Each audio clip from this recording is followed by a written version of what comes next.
Brent and Ryan in the morning. Good morning, I'm Brent. And I'm Ryan. And this is Brent and Ryan in the morning. And welcome, it's Tuesday, March 5th, and we are now into the Gospel of Mark.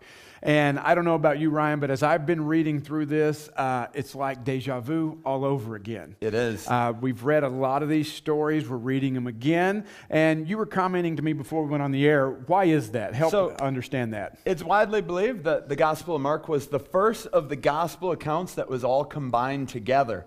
And so where Luke says he wrote an orderly account from other things that he gathered, part of what he gathered was the gospel that Mark wrote first. Right, and what we read in the introduction last week, if you remember, is that most likely Mark did not write on his own. Mark wrote from the telling of the stories that he heard from Peter, who had walked with Jesus. And so as you think about that, as you read through Mark, you'll see that you really do kind of get Peter's perspective on things. And, you know, in our reading today, one of the things where we started was with a listing of all the disciples. Yeah. And I found a couple of things that I thought were just pretty funny. One of them was, it's like, you know, here's this guy named Simon.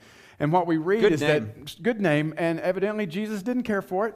So he's like, you're now Peter. So I've decided to rename you. Really? Yes. What do I get? I'm going to rename you what everybody calls you at Ashworth anyway, Brian. All right, sounds good. It's just one step closer. One step closer. To the best name ever. Ever. Right here. Thanks, Mom and Dad. Brent. That's right.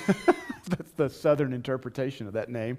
But then they also talked about the Sons of Thunder, which, you know, James and John. And I thought, I wonder if we would have a nickname. We would. It would be Sons of Chaos. Very appropriate. Very appropriate. Very appropriate. You know, it is funny as you read through here, and there's a lot of things. I think Ryan makes fun of me on the things that I pick out because there's just odd things, details that we see.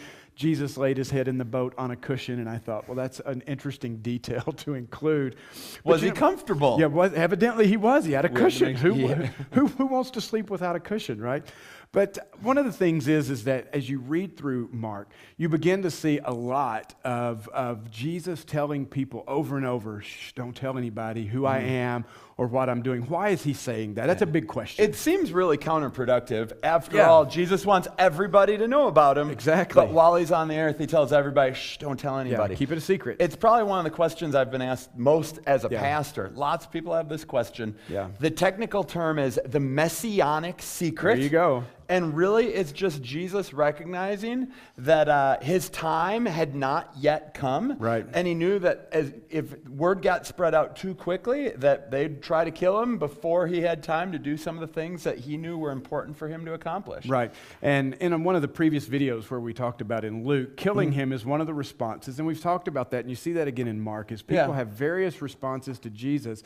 But Jesus is really trying to manage when all this is going to come to an end, because he knows from the beginning where this is leading. It's not a surprise. So that's why he's always trying to say, keep it back. Don't tell anybody. Keep that to yourself. Well, and that's part of the reason why he stays out of Jerusalem so much. Right. He does a lot of his work. You'll notice in these readings, he's in the wilderness. He's going from this town to this town.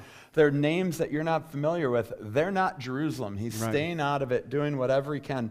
But even though he's telling everybody, don't tell anybody, he's staying out of the main center of where the leaders are. We read, but the more he told them not to, the more they spread the news. Right. And sometimes I wish that we could just tell our people, shh, don't tell anybody about Jesus, and that they just spread it like wildfire. That's right, because we often see the exact opposite, because they were told not to tell, and they almost couldn't help themselves. Right. I mean, the one of the demoniacs that was set free, you know, he wants to come with Jesus, and Jesus is like, no, you've got to stay. Right. But then that whole region discovers and is told, because this guy's, of his experience with Jesus, he just can't help but tell. And sometimes, though, we are so hesitant and resistant, and we've been given the command, the commission, to go and tell the whole world about Jesus, and we don't find that as easy for us to do. So here's a little reverse psychology for you. Don't tell anybody about Brent and Ryan in the morning. At all, please. BrentandRyan.com. Don't tell anybody about that website. We're trying to keep this a secret. Shh. That's right. You know, one of the other things that you find that Jesus addresses here in Mark, or at least Mark brings to the forefront, is he again talks about how important not just that our actions are, in fact, that those are the minimal things, because what's more important is the heart. And we just come off reading Paul, where Paul really, you'd think he kind of understood the teachings of Jesus here, because that's really what he was saying when we read through his letters. Yeah, Paul talks so much about, hey, don't worry about the food that you're eating. Don't worry about circumcision. Don't worry about these outward things. And where did he get that message that he was so confident in? Straight out of Jesus. Straight out of Jesus' mouth. That's the message that he said. And that's the struggle for us, because I think sometimes we look at following Jesus as the list of rules, and have I done the right things? Am I following the right order? And we'll pay so much attention to behavior modification that we forget to look inwardly and make sure we're paying attention to the heart. And, one of the things, and I shared this with you earlier, was an important quote that I thought was in Mark this time, was, there was some misunderstanding, not really knowing sure what Jesus was talking about all the time. And he tells them, he says, the closer you listen, more understanding you will be given. And I wonder sometimes, even as I think about reading through this, sometimes I might miss a day. I know, shocking that a pastor might miss a day. And then we have to catch up. And then what do you find yourself doing? You read quickly. Ooh, and you skim and you scan, and because you got to stay on task. And sometimes I wonder, though, if we, in a reading plan like this, if we get so intent on the goal of reading through the New Testament that we forget sometime to just stop and listen, so that we can gain some understanding. Absolutely. That's an important thing. It can be difficult when you've got a reading plan that moves as quickly as this. But you know what? When we're done with this reading plan, maybe for you can pick up a chapter or a book of the Bible that spoke to you in this New Testament and say, you know what? I want to go through that one chapter a day.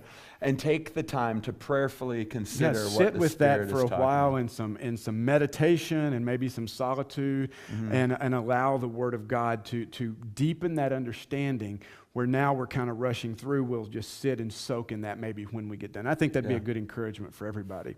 So, well, we're not quite through Mark, but don't worry. By the time you get to the end of this week, we will have read the entire Gospel of Mark. So be ready. We'll wrap that up on our next video on Friday. I hope that you're staying with us.